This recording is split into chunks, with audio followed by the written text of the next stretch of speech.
नमस्कार, मैं हूं आशीष वर्मा। न्यूयॉर्क कंपनी में आपका स्वागत है। और न्यूयॉर्क कंपनी में आज हमारे रडार पर अजमेरा रियल्टी एंड इंफ्रा होगी। पिछले 1.5 महीने में इस कंपनी का शेयर करीब 34% उछल गया है। मुंबई की रियल एस्टेट कंपनी अहमदाबाद और बेंगलुरु के बाजारों में भी अब पहुंचती हुई नजर आ रही है। क्या है इस कंपनी की योजना है, खुद कंपनी के मैनेजमेंट से जानेंगे आगे, लेकिन पहले इस वक्त की बड़ी खबरों पर नजर। सीमित दायरे में भारतीय बाजारों में कारोबार, करेंसी बाजार और बैंक बंद होने के चलते शेयर बाजार में भी आज वॉल्यूम्स कम। कमोडिटी से जुड़े शेयरों में तेजी, सीमेंट शेयरों में मजबूती जारी, मेटल शेयर भी उछले। इप्का लैब का शेयर 11% टूटा। यूएस एफडीए के वार्निंग लेटर के बाद कई विदेशी एजेंसियों ने कहा नहीं खरीदेंगे दवाएं। कारोबारी साल 2017 में घटेगी ऑटो कंपनियों की रफ्तार। सीएम ने पैसेंजर व्हीकल बिक्री का अनुमान घटाकर 6 से 8% किया। बाइक स्कूटर की बिक्री पर भी रहेगा दबाव। और उत्तर और दक्षिण भारत में भीषण गर्मी। बंगाल के बनकुरा में पारा 45 डिग्री के पार, सामान्य से 5 डिग्री तक ऊपर पहुंचा तापमान। और इससे पहले मैं बाजार के मैनेजमेंट से बातचीत करूं, एक बाजार पे क्विक चेक ले लीजिए। ध्यान रखें ये लास्ट ट्रेडिंग सेशन है, इस वीक का शुक्रवार का दिन है। और भारतीय बाजार आपकी स्क्रीन पर एकदम सीमित दायरे में, इस समय तो आपको लगेगा एकदम ठंडा कामकाज करते हुए। सेंसेक्स में महज 18 अंक और निफ्टी में महज 14 अंक के आसपास की बढ़त के साथ कामकाज। तो 30-40 पॉइंट के दरअसल दायरे में बाजार दिन भर घूमता हुआ नजर आया है। और इस समय लकीली हम हरे निशान पे कामकाज कर रहे हैं। हालांकि जब आज शुरुआत हुई थी तो एशिया कमजोर था, लेकिन अभी भी एशिया में मिला जुला कामकाज नजर आएगा। जापान के मार्केट जरूर हरे निशान में बंद हुए, बाकी एशिया दबाव में था, तो उस लिहाज से तो हम बेहतर परफॉर्म कर रहे हैं। लेकिन यूरोप के मार्केट्स अच्छी खासी मजबूती के इंडिकेशंस देते हुए 3/4 से ऑलमोस्ट 1% के आसपास के उछाल के साथ तीनों ही बेंचमार्क्स कामकाज कर रहे हैं। डाउ फ्यूचर्स में लगातार मजबूती बढ़ती हुई नजर आ रही है। इससे पहले मैं देख रहा था तो हल्के निशान में था, और अब तो आधे % के आसपास के उछाल से शुरुआत होने के वहां पे इंडिकेशंस आते हुए। हालांकि बहुत अर्ली ट्रेंड्स हैं, लेकिन दिखा रहे हैं कि मजबूती के साथ अमेरिकन मार्केट्स की आज शुरुआत होगी। तो ग्लोबल संकेत बेहतर होते हुए शायद उसका भी हमें कुछ फायदा मिल रहा है। लेकिन बहुत ज्यादा अपसाइड इसीलिए नहीं है क्योंकि हम एक वीकेंड के सामने खड़े हुए हैं, और इसके बाद जो आने वाला हफ्ता है वो तो और भी छोटा, ट्रंकेटेड जिसे कहते हैं, वो हफ्ता है। सिर्फ 3 कारोबारी सत्र, मंगल, सोम और बुध, 3 दिन के ट्रेडिंग सेशन होगा। गुरुवार को मार्केट हॉलिडे है डॉक्टर बाबा साहिब अंबेडकर की जयंती के चलते, और फ्राइडे को भी एक मार्केट हॉलिडे होगी क्योंकि रामनवमी का दिन है और ट्रेडिंग उस दिन बंद रहने वाली है। तो एक छोटे हफ्ता है। और उससे पहले हम देख रहे हैं आज वैसे भी बैंक हॉलिडे है, करेंसी मार्केट बंद थे, तो ठंडा कामकाज टर्नओवर के लिहाज से, और बहुत ज्यादा लोग एग्रेसिव बेट शायद इस वीकेंड में जाने से पहले नहीं ले रहे हैं, क्योंकि अगले हफ्ते स्काईमेट के मॉनसून प्रेडिक्शंस आने वाले हैं। वो गुरुवार को आएंगे जब मार्केट बंद है। शुक्रवार को इन्फोसिस अपने रिजल्ट्स घोषित करेगा, वो भी ऐसे दिन आने वाले हैं जब मार्केट क्लोज रहने वाला है। तो इसीलिए बहुत एग्रेसिव बेट शायद नहीं है। लेकिन ब्रॉडर मार्केट्स में अभी भी मोमेंटम है। आधे % का उछाल दिन के हाईज पे मिड कैप इंडेक्स ट्रेड कर रहे हैं। स्मॉल कैप में भी आप देखेंगे सिमिलर गेन्स, 2/3% का उछाल, वो पॉकेट भी दिन के हाईज पे इस समय ट्रेड कर रही है। इसलिए मार्केट ब्रेथ आपकी स्क्रीन पर मजबूत है। ऑलमोस्ट 2:1 का रेशियो आ रहा है अब, यानी कि 2/3 शेयर जो कामकाज कर रहे हैं वो हरे निशान के साथ ट्रेड कर रहे हैं। और आज मार्केट में मोमेंटम को लीड कर रहे हैं बैंक्स। आधे % का उछाल आपको बैंक शेयरों में नजर आएगा।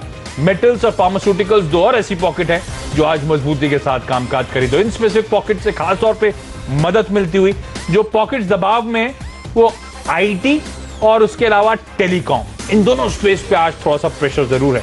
बाजार की मदद जो कर रहे हैं हैवीवेट्स में रिलायंस इंडस्ट्रीज और आईसीआईसीआई बैंक को जोड़ लीजिए आप।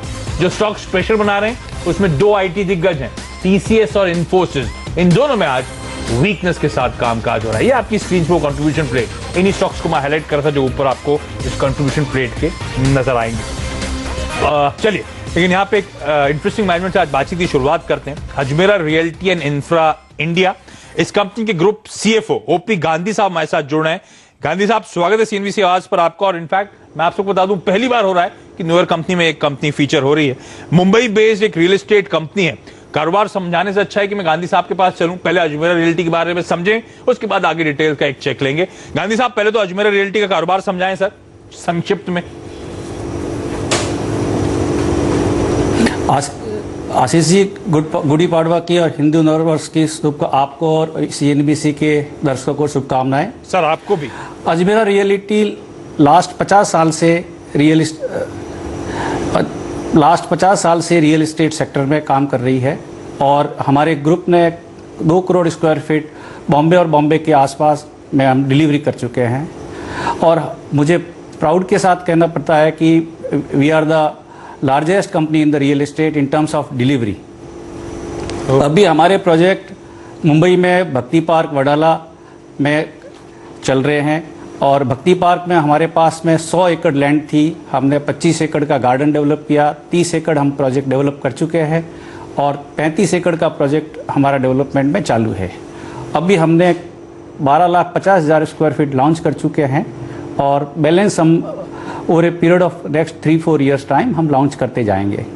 कंपनी के पास दूसरी लैंड बैंक है कांजूर मार्ग में 67 एकड़ land close to the highway and touching the JVLR road और इस प्रोजेक्ट में हम नेक्स्ट ईयर या इस साल के अंत में जब बॉम्बे म्यूनिसिपैलिटी का डेवलपमेंट प्लान जारी हो जाएगा उसके बाद हम कामकाज शुरू करेंगे। ओके अच्छा, इसके अलावा हमारे पास अहमदाबाद में करीब 13 लाख स्क्वायर फीट काम कर रहे हैं और बेंगलोर में करीब 5 लाख फीट का काम कर रहे हैं। हमारे पास बेंगलोर में और इस ईयर में हम करीब 10 लाख स्क्वायर फीट और लॉन्च करेंगे। कंपनी की फाइनेंशियल पोजीशन काफ़ी स्ट्रांग है। हमारी land bank entirely paid land bank है और हिस्टोरिकल लैंड बैंक है। लैंड बैंक की वैल्यू करीब हमारी लो कॉस्ट है, तो ये इसी का फायदा कंपनी को। अच्छा, मैं एक करके आऊंगा, मैं लैंड पे भी आऊंगा, बैलेंस शीट पे भी आऊंगा, तो मैं समझूंगा कि वाकई वित्तीय हालत कितने अच्छे हैं। अच्छी खासी लैंड बैंक की आप बात कर रहे हैं, तो पहले तो ये समझाएं, ये जो आपने कहा कंपनी के पास लैंड बैंक बहुत सस्ते पे थी, अभी जो लैंड है आपके पास उसका मूल्यांकन क्या है सर? जो अनयूज्ड लैंड पड़ी है, फुली पेड फॉर जो आप कह रहे हैं लैंड आपके पास पड़ी है, इंडिपेंडेंट कोई मूल्यांकन करा रखा है इस कंपनी ने? नहीं, हमने मूल्यांकन नहीं कराया है, पर आपने देखा होगा रिसेंट में जो ट्रांजैक्शन हुए हैं तो लैंड बैंक की वैल्यू काफी अच्छी लैंड बैंक की वैल्यू है। ठीक है, हमने मूल्यांकन अभी नहीं कराया है। ठीक है। अच्छा, इसमें सबसे इंटरेस्टिंग तो मेरे को भक्ति पार्क वडाला, जो कि दादर के पास का मुंबई में इलाका है, आप कह रहे हैं 100 एकड़ का लैंड है आपके पास, जिसमें से आपने कुछ यूज कर लिया है कुछ पार्क्स में, अब 35 एकड़ पे काम चालू है। वो लास्ट ट्रांच बचा है 100 एकड़ जमीन का जिसपे आप काम चालू है। इसके बाद अब एक्स्ट्रा लैंड, एक्सेस लैंड आपके पास वडाला पार्क में नहीं बचेगी, है ना? हाँ जी, ये हमारा लास्ट है। और भक्ति पार्क की मैं खास विशेषताएं बताऊं, भक्ति पार्क की कनेक्टिविटी साउथ बॉम्बे से करीब 20 मिनट की दूरी पर है वाया ईस्टर्न एक्सप्रेस हाईवे। और बीकेसी जो अभी फाइनेंशियल हब बन रहा है और नया फ्लाईओवर भक्ति पार्क के पास में बनेगा। मोटा मोटी भक्ति पार्क एक सेंट्रल हब हो जाएगा। ये तो सच है, ये सच। अच्छा ठीक है, अब आपने कहा भक्ति पार्क के 35 एकड़ पे काम चालू है, इसके अलावा अहमदाबाद और बैंगलोर पे भी ऑनगोइंग प्रोजेक्ट हैं सर इस समय जिस पे काम चालू है? हाँ जी, बेंगलोर में हमारा 10 लाख फीट का काम चालू है, near the alpha 1 mall, heart of the city है। और अभी हमने 3 लाख फीट इसमें माल बेच चुके हैं और 7 लाख फीट का हमारा अभी काम चालू है। ओके, तो यहाँ पे किस तरह का रिस्पॉन्स आ रहा है? एक आमतौर पे धारणा ये इस समय है कि रियल एस्टेट मार्केट तो आप ठंडा पड़ा हुआ है साहब। बॉम्बे में, अहमदाबाद में, बैंगलोर में, जिन 3 ज्योग्राफीज की आप बात कर रहे हैं, कैसा मार्केट है, हालात कैसे हैं, बायर्स आ रहे हैं क्या? मार्केट स्लो है, पर वैल्यू फॉर मनी में अभी भी बायर आ रहे हैं। भक्ति पार्क में देखिए हम कॉम्पीट करते हैं वर्ली से और दादर से और माटुंगा और साउथ बॉम्बे से। भक्ति पार्क में हमारी रेट काफ़ी रीजनेबल है, इसलिए हमारे पास में जो सेल्स की वेलोसिटी है वो काफ़ी ठीक है। अहमदाबाद में भी हम अहमदाबाद के हार्ट ऑफ द सिटी में हैं और हमारा एग्जीक्यूशन स्किल बहुत अच्छा है। हमने करीब 60-70% काम कर चुके हैं अहमदाबाद में भी और हमारे पास कस्टमर्स का अच्छा कामकाज है। बेंगलोर हमारा सदाबहार प्रोजेक्ट है। हमने इलेक्ट्रॉनिक सिटी की शुरुआत थी हमारे अजमेरा ग्रुप ने की थी और आज इलेक्ट्रॉनिक सिटी में हम लोग लीडिंग प्लेयर है। करीब 5 से 6 लाख फीट का हमारा काम चालू है और 3 लाख फीट हम बेच चुके हैं। अच्छा, कंजूर मार्ग के 65 एकड़ लैंड की जो आप बात कर रहे हैं, इस साल के अंत तक काम शुरू होने वाला है, अप्रूवल्स इन प्लेस या आने वाले हैं? ये प्रोजेक्ट कैसा रहने वाला है? क्योंकि आप जो ज्यादातर बात कर रहे हैं मेरे ख्याल से सब रेजिडेंशियल साइड में है, तो कंपनी का फोकस रेजिडेंशियल में ही है या कमर्शियल में भी आपको कुछ एक्सपोजर है इस समय सर? अभी हमारा मेन फोकस रेजिडेंशियल में है। कमर्शियल में हम कांजूर मार्ग में मिक्स यूज लॉन्च करेंगे। कांजूर मार्ग की विशेषता आशीष जी मैं आपको बताऊं, कांजूर मार्ग एरिया पूरा सीबीडी डिक्लेयर कर चुकी है Maharashtra government, central business district, और इसके अंदर हमारे को स्पेशल एफएसआई की मिलने की भी उम्मीद है पूरे एरिया को। और हम लोग नए डीपी प्लान का वेट कर रहे हैं, जो हम एक्सपेक्ट कर रहे हैं बाई जून एंड तक ये नया डीपी प्लान महाराष्ट्र बॉम्बे का आना चाहिए। उसके बाद हम डिसाइड करेंगे कि हम किस एरिया में हम हमारा कंस्ट्रक्शन करें। अच्छा, ये हम लोग कोशिश ये करेंगे कि हमारे पास नेक्स्ट 5 साल में करीब करीब 5 साल में हम करीब करीब ये चाहते हैं कि हमारे पास में 150 से 200 करोड़ रुपए की रेंटल इनकम हो। ओके जी, कांजूर मार्ग से 150 से 200 करोड़ रुपए के आसपास की रेंटल आप एक्सपेक्ट कर रहे हैं। अच्छा, मैं पढ़ रहा था, ये आपकी वेबसाइट पे भी मेंशन था, ना सिर्फ इन 3 ज्योग्राफीज में बल्कि कोई बहरीन में प्रोजेक्ट आ रहा है। इसके अलावा खबरें ये थी कि आपने 28 दिसंबर 2015 को मेंशन करा कि आप एक लंदन यूके में एक सब्सिडी ला रहे हैं, वहां पे रियल एस्टेट प्रोजेक्ट उतारने की योजना है। ये बहरीन में क्या प्लान्स हैं? ये क्या लंदन में कोई लैंड एक्वायर करने की योजना चल रही है? ये अजमेरा के देश के बाहर क्या प्लान्स हैं और क्यों?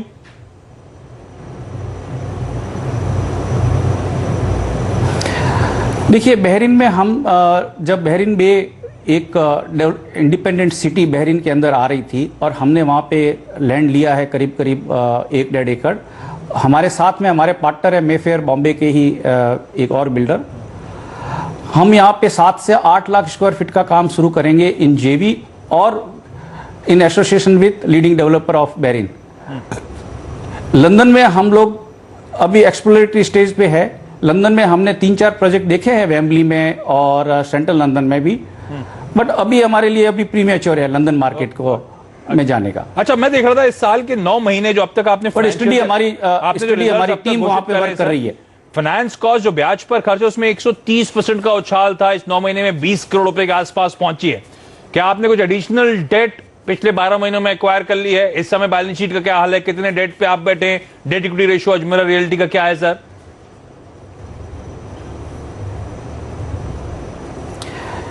आशीष जी, हम लोग अभी 30 लाख स्क्वायर फीट पे काम कर रहे हैं और मेरी प्रोजेक्ट कॉस्ट टोटल 2000 करोड़ की है, जिसमें 1000 करोड़ रुपए हम इनकर कर चुके हैं अभी तक। इसके लिए हमने करीब 300 करोड़ रुपए का ग्रुप लेवल पे डेट ले रखा है और हमारा लास्ट 1 ईयर में एग्जीक्यूशन काफ़ी अच्छा हुआ है। इसके लिए इंटरेस्ट कॉस्ट बढ़ी है। इसका रिजल्ट नेक्स्ट 3-4 क्वार्टर्स में आएगा और अभी हम लोग 300 करोड़ की डेट पे है। डेट इक्विटी रेशियो हमारा लेस देन 1:1 है, इवन 0.7 है।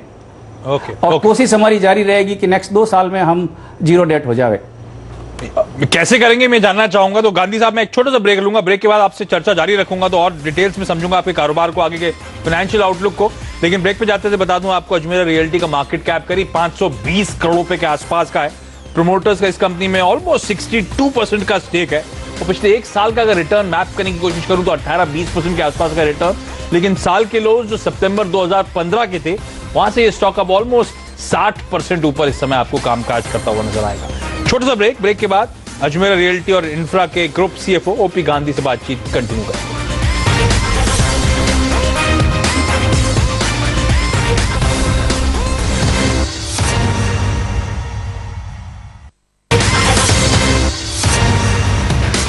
ब्रेक के बाद आपका स्वागत है रडार पे। आज है अजमेरा रियल्टी और इस कंपनी के group CFO mister OP Gandhi हमारे साथ बने हुए। गांधी साहब, ब्रेक पे जाते थे आप कह रहे थे 2 सालों में एक डेट फ्री कंपनी होगी। क्या कुछ लैंड बेचेंगे या फिर ये जो प्रोजेक्ट एग्जीक्यूट कर रहे हैं आप उससे पैसा जो आएगा, कैश फ्लो जो आएगा, उसी को लेकर आप कंफर्टेबल हैं कि डेट बर्डन खत्म हो जाएगा?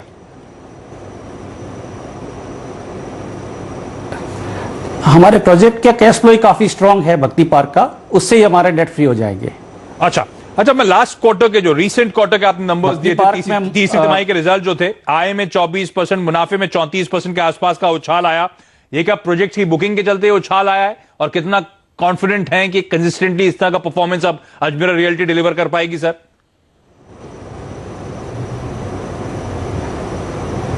ये हमारे प्रोजेक्ट के बुकिंग से ही रेवेन्यू आया है और आगे भी हमारा एग्जीक्यूशन काफ़ी एडवांस स्टेज में है।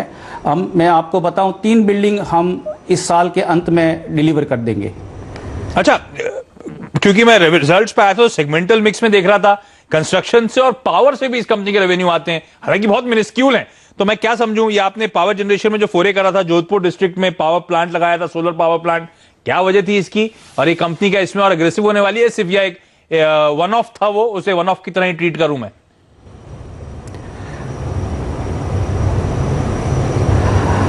एट प्रेजेंट इसको वन ऑफ की तरह ही ट्रीट करिए। हमारी इच्छा थी कि हम लोग इसमें 100 मेगावाट जाएं, पर पावर टैरिफ इतनी ड्रॉप हो चुकी है कि अभी वाइबिलिटी हमारे लिए इतनी नहीं बची है। ओके, अच्छा, क्योंकि रिजल्ट्स पे फोकस वापस आया है तो मार्जिन सर, लास्ट क्वार्टर में साल दर साल मार्जिन में 300 बेसिस पॉइंट्स के आसपास का कॉन्ट्रैक्शन आया। क्या वो जो कंस्ट्रक्शन और अन्य एक्सपेंसेस उछले हैं वो पास ऑन करने में दिक्कत आ रही है? मार्जिन पे प्रेशर क्यों आया सर, और आगे की ट्रैजेक्टरी क्या होगी?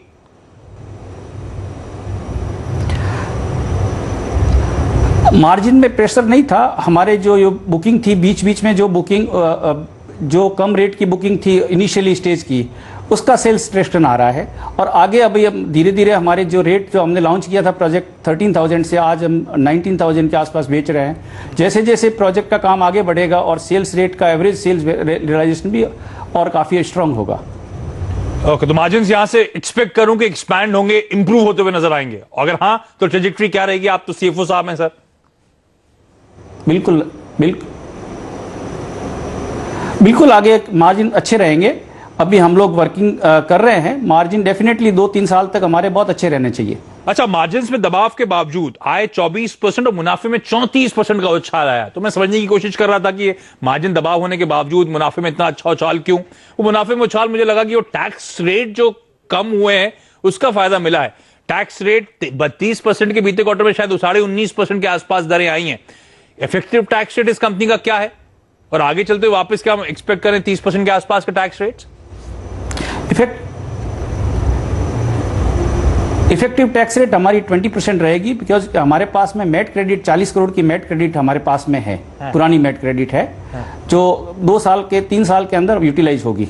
अच्छा, क्योंकि आप भक्ति पार्क की बात कर रहे हैं, वो सबसे इंपॉर्टेंट प्रोजेक्ट होगा शायद अजमेरा रियल्टी के लिहाज से, जिस 35 एकड़ में अभी भी आपका काम चल रहा है। उसी से आप कॉन्फिडेंट हैं कि आप कैश फ्लो इतने स्ट्रांग आएंगे कि डेट आपकी पूरी वाइप आउट हो जाएगी। अब ये जो बॉम्बे का रियल एस्टेट मार्केट है, कुछ कंसर्न्स हैं। कहा जा रहा है ओवर सप्लाई आ चुकी है इस मार्केट में, हालांकि अब तक प्राइस टूटे नहीं है, लेकिन हालात बड़े गंभीर हैं, कमजोर हैं। इसलिए मैंने शुरुआत में आपसे डिमांड एनवायरनमेंट की बात करी थी सर। आपके प्रोजेक्ट्स जो आप लॉन्च कर रहे हैं कि हाथों हाथ बिक रहे हैं, कैसे रिस्पॉन्स आ रहा है? और ये आरबीआई की जो दरों में कटौती आई है उसके बाद कुछ इंप्रूवमेंट, हालात इंप्रूव हुए हैं क्या? ट्रांसमिशन से वाकई कुछ फायदा हुआ है?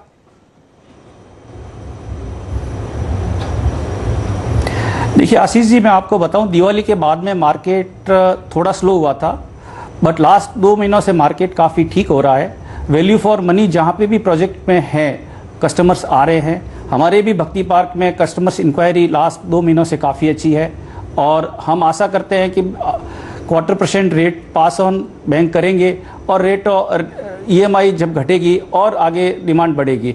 बॉम्बे मार्केट में 3-4 प्रॉब्लम हैं जो गवर्नमेंट, BMC गवर्नमेंट दोनों मिलके काम कर रही हैं। BMC ने अभी नया श्वेत पत्र जारी करके उन्होंने बोला है कि हम ease of doing the business करेंगे।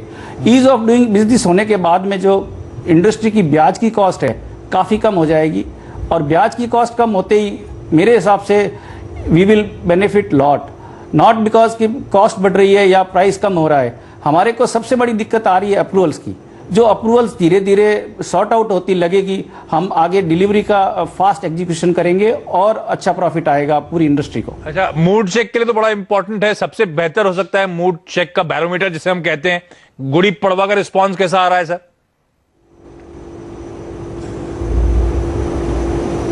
रेस्पॉन्स अच्छा का रेस्पॉन्स है। हमारे 3-4 साइट पे अच्छे कस्टमर्स इंक्वायरी है और मैंने इंडस्ट्री में भी 4-5 साइट पे पता किया, रेस्पॉन्स ठीक आ रहा है।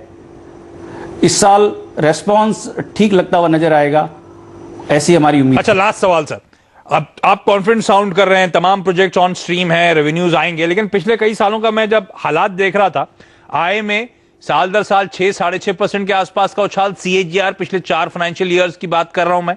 मुनाफे में 2-2.5% के आसपास का CAGR आ रहा है। अब यहां से जब आप कॉन्फिडेंट हैं तो एटलीस्ट आपके शेयर होल्डर्स, आपके स्टेक होल्डर्स, क्योंकि आपसे बहुत ज्यादा इंटरेक्शन हो नहीं पाता सर, तो सब जानना चाहेंगे यहां से ट्रेजेक्टरी कैसी रहेगी, आउटलुक कैसा है। आपने तमाम calculation back of the envelope कर लिए होंगे। 3 साल की ग्रोथ बताएं सर रेवेन्यू और प्रॉफिटेबिलिटी में।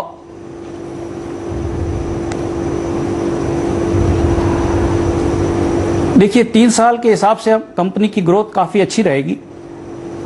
हमारे भक्ति पार्क के तीनों प्रोजेक्ट एओन, जियोन और ट्रियोन कंप्लीट हो जाएंगे 3 साल में, और तीनों साल में हम लोग 12.5 लाख स्क्वायर फीट की बुकिंग हो जाएगी। उसके अलावा हम लोग भक्ति पार्क में नया लॉन्च करेंगे, कांजूरमार्ग में लॉन्च करेंगे, बेंगलोर में करेंगे, अहमदाबाद में करेंगे। ग्रोथ काफ़ी अच्छी रहेगी।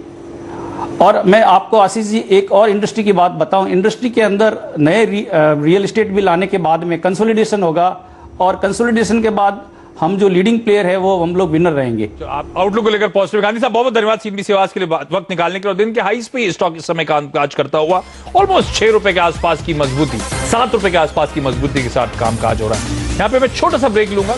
गांधी साहब से हमने बातचीत करी, कंपनी के कामकाज को समझा, आउटलुक को समझा, लेकिन रिस्क कैपिटल एडवाइजर्स के DD शर्मा जुड़ेंगे मेरे साथ। उनसे जानूंगा इन लेवल्स के आसपास अजमेरा रियल्टी एक कितनी अट्रैक्टिव लॉन्ग टर्म बेट हो सकती है। ब्रेक के बाद आपका स्वागत है रडार पे। आज थी हमारी अजमेरा रियल्टी एंड इंफ्रा। इस कंपनी का मैनेजमेंट तो आउटलुक को लेकर पॉजिटिव साउंड कर रहा था, लेकिन ये स्टॉक कितना अट्रैक्टिव है, वैल्यूएशंस क्या कहते हैं, और क्या रियल एस्टेट में वाकई निवेश बनता है। रिस्क कैपिटल एडवाइजर्स के DD शर्मा अब मेरे साथ जोड़े हैं। शर्मा साहब good afternoon sir. Ajmera realty, इस कंपनी के बारे में आपने पढ़ा है तो फंडामेंटल्स कैसे हैं, वैल्यूएशंस कैसे हैं, और कॉल क्या होगी सर?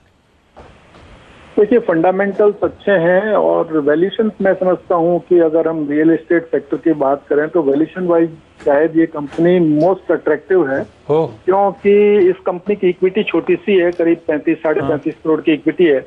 और एसेट बेस अगर आप इनके जो प्रेजेंट अंडर डेवलपमेंट प्रोजेक्ट हैं, प्लस जो इनके पास fully paid up land bank है और उनका डेवलपमेंट पोटेंशियल है, वो सारा अगर आप देखें तो जो एसेट बेस है वो बहुत ऊंचा है, वो in the range of thousands of crore है। और इसके चलते हुए एनएवी जो है वो बहुत ऊंची आएगी अगर आप कैलकुलेट करो फेयर वैल्यूएशन पे। तो उसको देखते हुए मुझे लग रहा है कि कंपनी काफी अट्रैक्टिव है। और साथ ही साथ जो अर्निंग ग्रोथ आपने देखी होगी, जैसे 15 में जो आई थी अर्निंग इनकी 8 रुपए के आसपास थी, और अभी FY 16 मार्च 16 की अर्निंग है, वो जो ट्रेंड दिख रहा है 9 महीने का, उसको देखते हुए 14-15 रुपए अर्निंग आएगी। और 17 में मैं समझता हूँ कि ये अर्निंग इससे भी ज्यादा स्पीड से ग्रो करेगी, 18 में भी ग्रो करेगी। और इसको देखते हुए मुझे बहुत अट्रैक्टिव लगता है, और मैं समझता हूँ कि ये स्टॉक पोटेंशियल रखता है कि साल भर में डबल हो जाएगा। तो शर्मा साहब तो बहुत बुलिश साउंड करते हुए, इनफैक्ट उनका कहना है कि रियल एस्टेट पैक में सबसे अट्रैक्टिव बेट हो सकती है अजमेरा रियल्टी का काउंटर अगले 1 साल में दोगुना होने का दमखम रखता है। तो थम्स अप आता हुआ इस स्टॉक के लिए। शर्मा साहब आपका बहुत बहुत धन्यवाद। लेकिन नो योर कंपनी में आज के लिए इतना ही। यहाँ पे वक्त तो चला एक छोटे से ब्रेक का। इस बीच भारतीय बाजार ध्यान रखें लाल निशान में स्लिप होते हुए। छोटे से ब्रेक के बाद ट्रेडर्स हॉटलाइन लेकर आएंगे प्रदीप। इनफैक्ट वो मेरे साथ स्टूडियो में जुड़ चुके हैं। प्रदीप, शो में खास क्या होने वाला है आज? बिल्कुल, शो में हम दर्शकों के सवालों के जवाब देंगे। आज अगर आप देखें तो काफ़ी सीमित दायरे में कारोबार चल रहा है, और ऐसे में एक तरीके से हम देख रहे हैं कि ऑप्शन राइटर्स मजबूत होते हुए नजर आए हैं और ऑप्शन बायर्स थोड़े से फंस रहे हैं। जहां पर आपके हिसाब से बाजार जाए फिर भी आपके ऑप्शन के दाम गिर जाते हैं। तो वो कुछ इंटरेस्टिंग सवाल हैं हमारे दर्शकों के, जिनके जवाब हमारे एक्सपर्ट्स देंगे, क्योंकि ये 2 दिन की छुट्टियां हैं, इसके बाद 3 दिन वर्किंग है और फिर आपको एक लंबा वीकेंड मिलने वाला है। तो ऐसे में आपके ऑप्शंस का प्रीमियम बहुत जोर से गायब होगा। तो इस पर खासतौर पर नजर रखेंगे। कैश मार्केट के भी जुड़े हुए सारी पोजीशंस पर आपके सवालों के जवाब लेंगे एक ब्रेक के बाद।